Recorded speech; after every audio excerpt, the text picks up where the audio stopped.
নিজেদের পক্ষে হাজার হাজার উলামারা চলে গিয়েছিল, দাবিদার করেছিল আমরা বড় আলেম, কিন্তু এজিদের দিকে চলে গিয়েছিল। ইমামে হুসাইনের বিরোধী করতে তারা ছাড়ল না। অথচ তাদের জানা আছে আল্লাহ নবী দিন দুনিয়া বাদশা বলেছে আমার শহরের উপরে হামলা করলে আল্লাহ তাকে কি শাস্তি দেবে।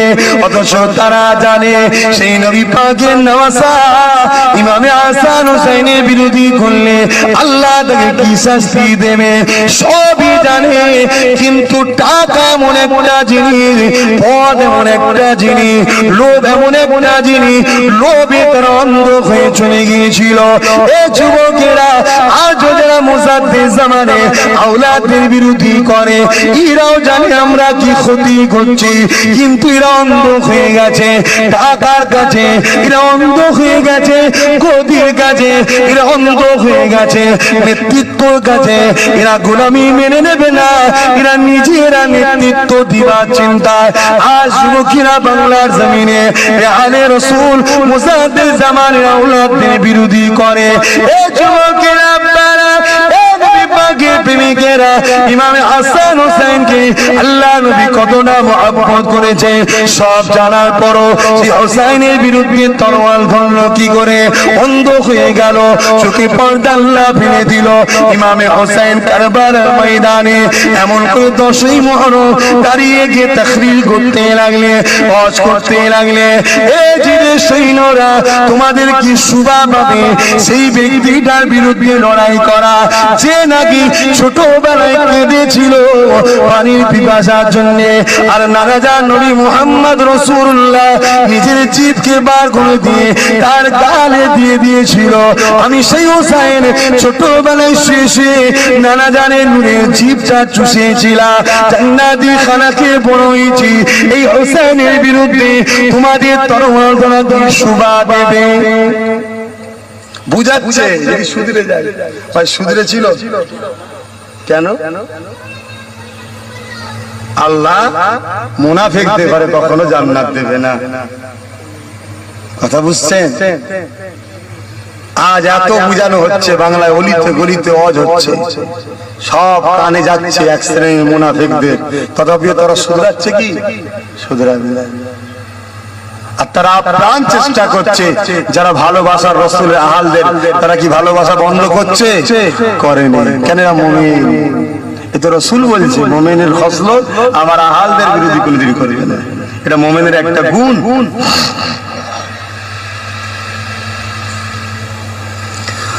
মুসলমানের ছেলে মেয়েরা, আপনারা তরুণেরা, ও নবী পাকের প্রেমিকেরা, আল্লাহ নবী ইমামে হুসাইন এইভাবে জিদ বাহিনীকে বলতে লেগেছে।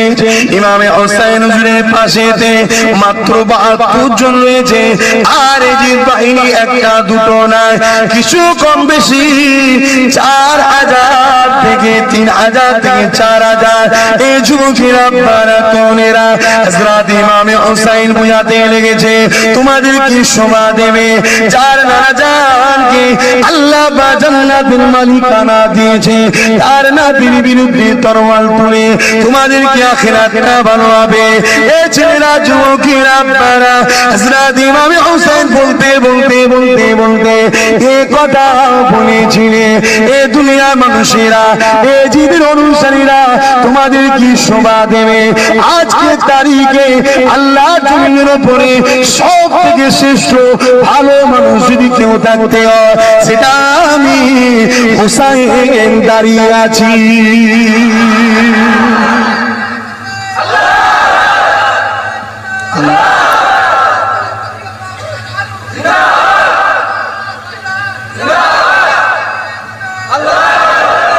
আজকে আপনাদের জিজ্ঞেস করছি, হোসাইন হুজুর তো নিজের তারিফ নিজেই করছে গো। আমি দাদা হুজুরের আওলাদ বলাতে, আহলে রাসূল বলাতে বাপরে বাপ কত সমালোচনা। ঠিক মুনাফিকরা সমালোচনা, মুমিনরা সমালোচনা করেছে। আর হোসাইন হুজুর কারবালায় দাঁড়িয়ে নিজের প্রশংসা করছে কি, আল্লাহর জমিনের উপরে আজকের দিনে সব থেকে শ্রেষ্ঠ মানুষ যদি কেউ থাকতে হয়, আমি হোসাইন দাঁড়িয়ে আছি, তার বিরুদ্ধে তোমরা লড়াই করবে।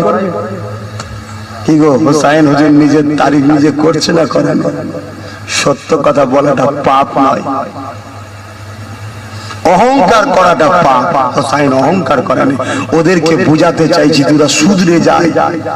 তা আমরাও তোমাদের ঘরে বোঝাই যাতে তোমরা ভুল রাস্তা থেকে সরে এসে আমার মোসাদ্দেস জামানের আওলাদদের মহব্বত ভালোবাসায় জড়িয়ে থাকো, অহংকারে নয়।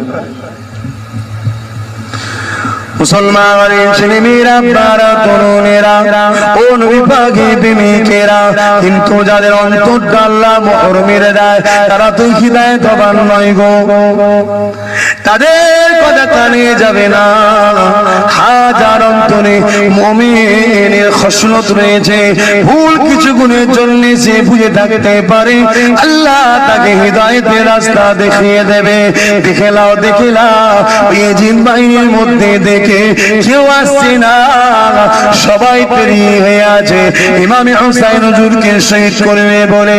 এই সময়ে দেখা যায় বিরাট এক যোদ্ধা ইয়াজিদ বাহিনীর কাফেলার মধ্যে থেকে ইমামে হুসাইনের কদমে দাঁড়িয়ে যায়। ও হযরত ইমামে হুসাইন, আমাকে মাফ করে দিন, আমাকে ভুল বুঝানো হয়েছিল, আমাকে ক্ষমা করে দিন, আমাকে ভুল ব্যাখ্যা দেওয়া হয়েছিল। ও হযরত ইমামে হুসাইন, আজ আপনি আমাকে মাফ করে দিন, আমি আপনার দিকে থাকতে চাই, কারণ ওই দিকে ইয়াজিদ আছে আর হুসাইনের দিকে নবী মুহাম্মদ রাসূল আছে।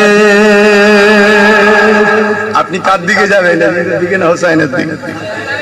তাহলে আজকে দেখুন কোন দিকে কে আছে। এই কথা বুঝছেন না? বুঝলেন না? বুঝছেন তো নাকি? হ্যাঁ, শুধু হু হু করে চলে গেলে হবে না, তাহলে ক্ষতি হয়ে যাবে। বড় কষ্ট করে আলোচনা করছি, কেন দাওয়াত 1 বছর আগে করে বসে আছে। এখন যদি বলি শরীর খারাপ যাবনি, এদের মাথায় তাহলে বড় ইট পড়বে। পাবলিক এই যে এত এসছে, কে ছেড়ে দিত নাকি? হ্যাঁ, আরে সুবিধা অসুবিধা হতে পারে না ভাই। একটা মানুষ যদি 365 দিন রাত জাগে ছোটে, একটা দিন তার অসুস্থ হতেই পারে। সেটা আপনার দিনে যদি পড়ে যায়, তাহলে এরা কি করবে ভাই? আবার এই সমস্যা, সমাজের মুখে একদল লোক মিথ্যা মিথ্যা প্রচার করে, দাওয়াত না করে, এটা একটা সমস্যা। মুসলমানের ছেলেমেয়েরা, বারা তরুণেরা, এই নবী পাকের প্রেমিকেরা, এমন কোন বড় কথা আমি সংক্ষিপ্ত জায়গাতে চলে আসতে লেগেছি। হে যুবকেরা, তাবু তৈরি হয়ে গেল। ইমামে হুসাইন তাবুর মধ্যে খুতবা দিতে লাগলে, ওই খুতবা আল্লাহ পাকের প্রশংসা করতে লাগলে। আজকে আমরা যখন শুরু করি দেখবে প্রথমে আল্লাহর নাম নি, তারপরে আলহামদুলিল্লাহ বলে শুরু করি, সমস্ত প্রশংসা আল্লাহ পাকের বলে শুরু করতে লাগে। তারপরে ইমামে হুসাইন জানাজানের উপরে দরুদ পড়েছিলেন, আমরা পড়তে লেগেছিলাম দরুদ। ইমামে হুসাইন এমন রোজ করতে লেগেছেন, বয়ান করতে লেগেছেন, তাকরীর করতে লেগেছেন, ওয়াজ করতে করতে বলে দিলেন, বাবারা ইয়াজিদ বাহিনী এসেছে হুসাইনকে শহীদ করবে বলে। ওরা আমার রক্তের পিপাসা, ওরা আমার রক্তের পিপাসু, তোমাদেরকে কিছু বলবে না, তোমরা যে যার মতো যেতে পারো, তোমাদেরকে আমি হুসাইন আজাদ দিলাম, চলে যাও। 72 জনকে লক্ষ্য করে ইমামে হুসাইন বলতে লেগেছে, এ যুবকেরা, বারা তরুণেরা, কিন্তু এই সময় তারা কি বলেছিল? ও হযরত ইমামে হুসাইন, আমরা মুনাফিক নয়, আমরা আপনার সাথে এসেছি, আপনার সাথ ছাড়বো না, এতে আমাদের জান যাই দিয়ে দেবো, দুনিয়ায় আপনার জন্য আপনার সাথে দিকে জান দেবো, কাল কিয়ামতের ময়দানে আপনার নানাজান নবী মুহাম্মদ রাসূল বলেছে, আল মারউ মা মান আহাব্বা, যে যাকে ভালোবাসবে তার সাথে থাকবে ইনশাআল্লাহ কাল কিয়ামতের ময়দানে। এ হুসাইন, তোমার সাথে আমরা থাকবো।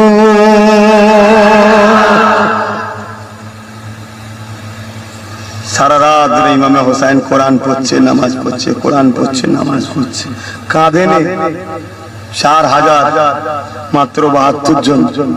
আর আজকে মুসলমান, এত মুসলমান, নারে তাকবীর, আল্লাহু আকবার, সবকিছু হচ্ছে। ওইদিকে 4টা পুলিশ নেবে, শুধু লাঠি চালাবে, খুঁজে পাওয়া যাবে একটাকে, ব্যাস হয়ে গেছে, ঈমান শেষ তো খালি। আরে আল্লাহ ছাড়া কাউকে ভয় খেতে আছে?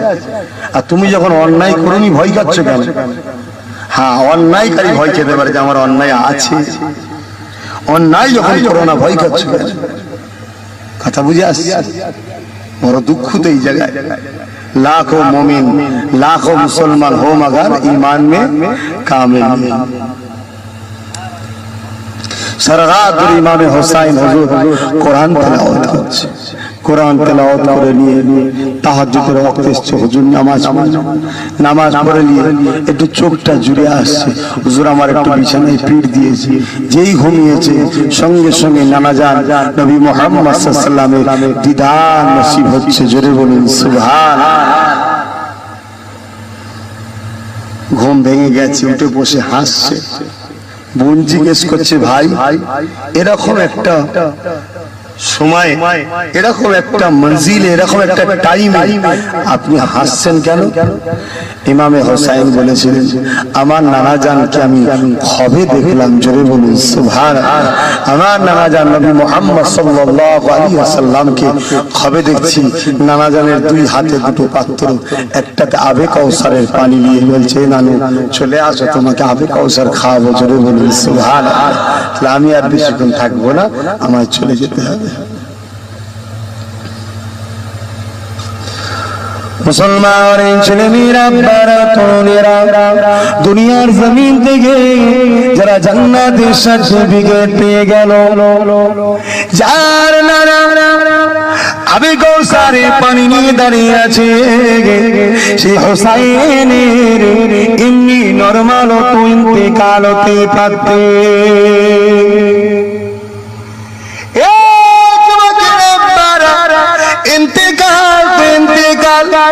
ইন্তেকালটা হয়েছিল ইমামে হোসাইন যখন ঝাঁপিয়ে পড়লেন। ইমামে হোসাইন আগিয়ে যেতে লেগেছে, এমন সময় দেখতে লেগেছে ঘোড়া আর যাচ্ছে না। চলো চলো, ঘোড়া যাচ্ছে না। ইমামে হোসাইন ওজন নেবে দেখে ছোট্ট সুকাইনা ইমামে হোসাইনের বুকের উপরে শুয়ে থাকা মেয়ে, ছোট্ট সুকাইনা, আখিকাদের নাম হচ্ছে সুকাইনা, এখন আমাদের কাছে এসে দাঁড়িয়েছে সাকিনা, হাকিকাতের নাম হচ্ছে সুকাইনা।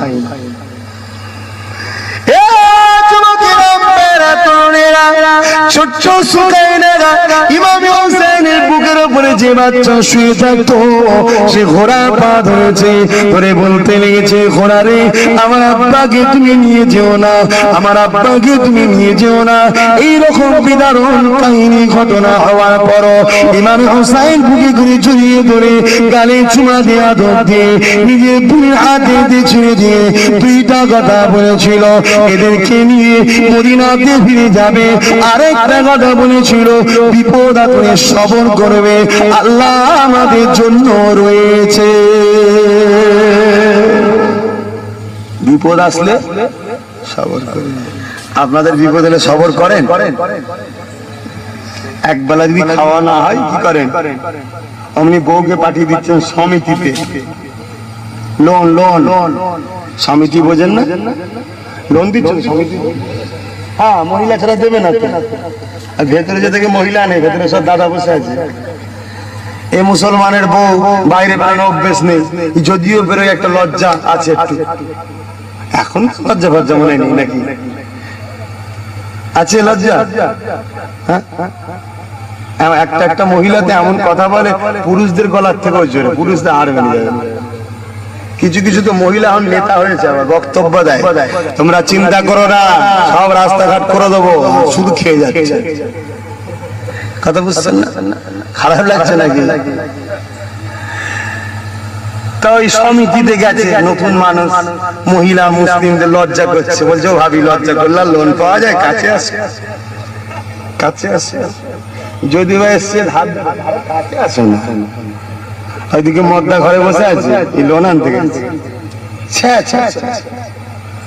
আর ইমামে হোসাইন তার ছোট্ট বাচ্চা, সেই বাচ্চার কথাও ভাবলো না, সবর কর সবর কর সবর কর, আল্লাহ আল্লাহ। একবেলা খাওয়া হয়নি, ওর গাড়ি দেখে লোক চাঁদা টাদা তুলে যাই হোক করে কিনতে হবে, বা শুরু হয়ে গেছে হুজুরদের গাড়ি, ওর গাড়ি, এলাকার ধনী লোকের গাড়ি, ওর মোটরসাইকেল পালসার নাকি সব বেরিয়েছে। আমায় কিনতে হবে, চুরি হোক, ডাকাতি হোক, চাঁদা হোক, ফেতরা হোক, জাকাত হোক, মসজিদের হোক, গরিবের হোক, এতিমের হোক, হলেই হলো কিনতে হবে। সবর নেই। আরে আল্লাহ কে না দেনেওয়ালা কে গো? তোমায় কে দিয়েছে? তাহলে আমি চাইলে আমায় দেবে না? দেবে না। যদি না দেয় তাও আমার ভালোর জন্য না খারাপের জন্য? তাহলে সবর করো, তোমায় পরকালে বেশি দেবে, তখন তুমি বেশি নেবে, সেটা তোমার আসল জায়গা। সবর করো। বাবেরা বারা নওজোয়ান তরুণেরা ইমামে হোসেন ঝাঁপিয়ে পড়লেন। চারিদিক থেকে জিন বাহিনীরা ইমামে হোসেনের উপরে আক্রমণ করতে লেগেছে, কিন্তু ইমামে হোসেন হুজুরের সঙ্গে কেউ পাচ্ছে না। বড় বড় যোদ্ধারা ঝাঁকে ঝাঁকে আগিয়ে আসতে লেগেছে। ইমামে হোসেন শেরে খোদা আলী আল্লাহর বাগের সন্তান একা তরোয়াল চালাতে লেগেছে। হাজার হাজারকে জমিনে শুইয়ে দিচ্ছে, তর থেকে কল্লা আলাদা হয়ে যাচ্ছে। চারিদিক থেকে আবার সৈন্য আসছে, কোন দিক থেকে রুখতে পারছে না ইমামে হোসেনকে। আবার নতুন করে সৈন্য আসছে, হাজার হাজার বেড়েই যাচ্ছে। ইমামে হোসেন তরোয়াল চালিয়ে যাচ্ছে। তরুণীরা জান্নাতি নারীদের সর্দারিনী খাতুনে জান্নাতের সিনাত দুধ পান করা সন্তান আল্লাহর জমিনে এর মোকাবেলা করবে এমন কেউ পয়দা হইলে তামাম পৃথিবীর লোক যদি ওই দিন এসে যায়, ইমামে হোসেনের কাছে কেউ দাঁড়াতে পারবে না। এজিদের দলের যে নেতৃত্ব দিয়েছিল সীমা, সে মাথায় হাত দিয়ে বসে আছে। কি করে হোসেনের তরোয়ালকে রুকা যায়? যত বড় বড় যোদ্ধা চলে এলো, সব ঘর আলাদা হয়ে গেল, কল্লা আলাদা হয়ে গেল, হোসেনকে রুখতে পারছে না।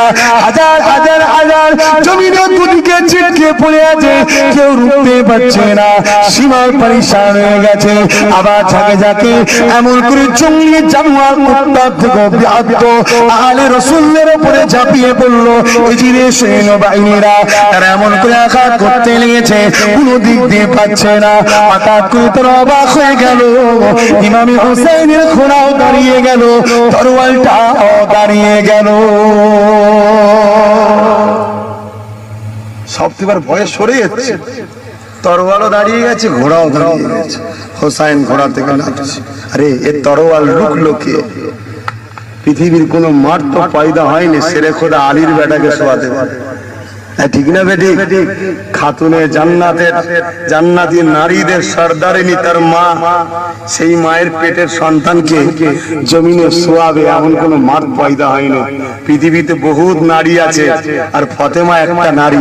পৃথিবীতে কোন নারী বলতে পারবে না রোগ ছাড়া যে আমি মাসে 30 দিন নামাজ পড়ি, 30 দিন পবিত্র থাকি, বলতে পারবে? রোগ হয় আলাদা আলাদা। যার রোগ হবে তার সন্তানও, কথা বুঝছেন না? বুঝলাম না। 2 মাস পরও হয়তো হয়ে যাবে, 3 মাস পরও হয়ে যাবে। আর ফাতেমা একটা মহিলা, জান্নাতি নারী, আমার রাসূলের কলিজার টুকরি। ফাতেমার কদমে আমাদের জানমাল কুরবান হয়ে যাবে। আপনার না যাই না যাক, আপনার সিদ্দিকী যাক। কথা বুঝছেন না? বোঝেন না? সেই ফাতেমা হুজুর বললেন, আমি 365 দিনই পবিত্র নামাজ পড়ি। হোসেন হাসান হয়েছে তখনও নামাজ পড়িছি। জোরে বলুন সুবহানাল্লাহ। কথা বুঝে আসছে? যে দুটো বাচ্চার নাম দুনিয়ার কোন মানুষের নামে নাম রাখা হয় না, ও জান্নাতি নাম। কথা বুঝলাম? কে তরোয়াল রুখলো গো? বলবো বলবো? শুনবেন শুধু, হোসেনের অনুসরণ করবেন না। কারা অনুসরণ করবেন? হাত তুলে দেখান। মাশাআল্লাহ মাশাআল্লাহ আলহামদুলিল্লাহ। নরের তাকবীর, হাসান হোসেন জিন্দাবাদ। দাঁড়ান, শুধু এগুলো দিলে হবে না, অনুসরণ করতে হবে, ঠিক না বেটি? কে তরোয়াল রুখলো এটা বলবো আমি, অনুসরণ করতে হবে। পৃথিবীর মানুষকে হোসেন শিক্ষা দিয়ে গেল।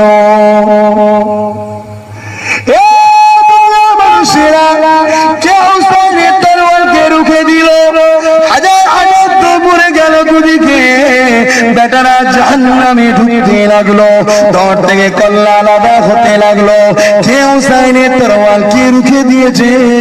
কে রুখলো গো? সীমা না রুখেনি, সিজিল বাহিনী কেউ রুখেছে না, রুখতে পারেনি। কে আজ হোসেনের তরোয়ালের মোকাবিলা করবে? কে তরোয়াল রুখে দিল গো? তরোয়াল হোসেনের রুখে দিয়েছে আল্লাহ পাকের নামাজ। নামাজ রুকে দিয়েছে, নামাজের সময় হয়ে গেছে। আহা, এরকম একটা সময় যদি হোসাইন নামাজ কাজা করতে আল্লাহ ধরতো, আরে ও তো যুবক হয়ে গেছে আগে থেকে, জান্নাতি যুবক ধরতো। নামাজ হোসাইনের তরোয়ালকে রুকে দিল, আমার নামাজের সময় হয়ে গেছে।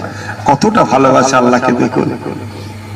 ওরা থেকে নেবে হোসাইন নামাজ পড়তে লেগেছে, সীমার আগে এসেছে, কি ব্যাপার ঢুকে গেল কেন?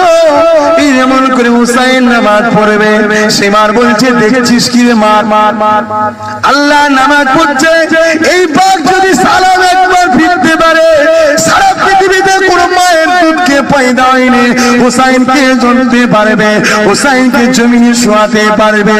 এই যে মৌকা পেয়েছি, এই অবস্থাতে শহীদ করে দে। ইমামে হোসাইন নামাজে সিজদায় গেছে, আল্লাহর সিজদাতে ইমামে হোসাইন উঠলেন, তোর একদিকে কল্লা আর একদিকে হয়ে গেল।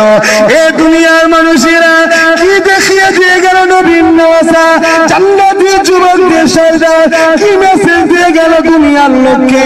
এ দুনিয়ার মানুষেরা কাজের বাহানা দেখিয়ে নামাজ কাজা করো না গো, খিদা দেখিয়ে নামাজ কাজা করো না গো, কোথায় আছো দেখিয়ে নামাজ কাজা করো না গো।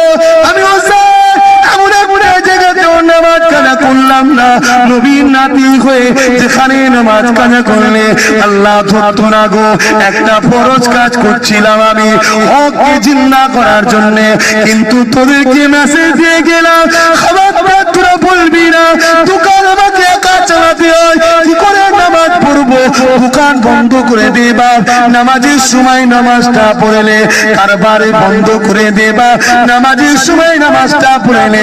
এ দুনিয়া মহিলারা খবরদার বলবেন না বাচ্চা মুখে দিয়েছে, কাপড় নাপাক হয়ে গেছে, হোসাইনের থেকে কি বেশি আপনি বিপদে ছিলেন? এইরকম কি মঞ্জিলে আপনি রয়েছে, পবিত্র কাপড় গোসল করে নে, পরে নে, নামাজ পড়ে না। এটাই তো বিশ্বের মানুষকে ইমামে হোসাইন দিয়ে গেল। আজকে যত ছেলে এখানে বসে আছো যারা নামাজ কাজা করো, তাদেরকে অনুরোধ করে দিয়ে যায়, ইমামে হোসাইন যদি অন্তরে থাকে, কাল থেকে এক ওয়াক্ত হলো আল্লাহকে সিজদা করো, ঠিক না বেটি? চিৎকার দিয়ে বলে।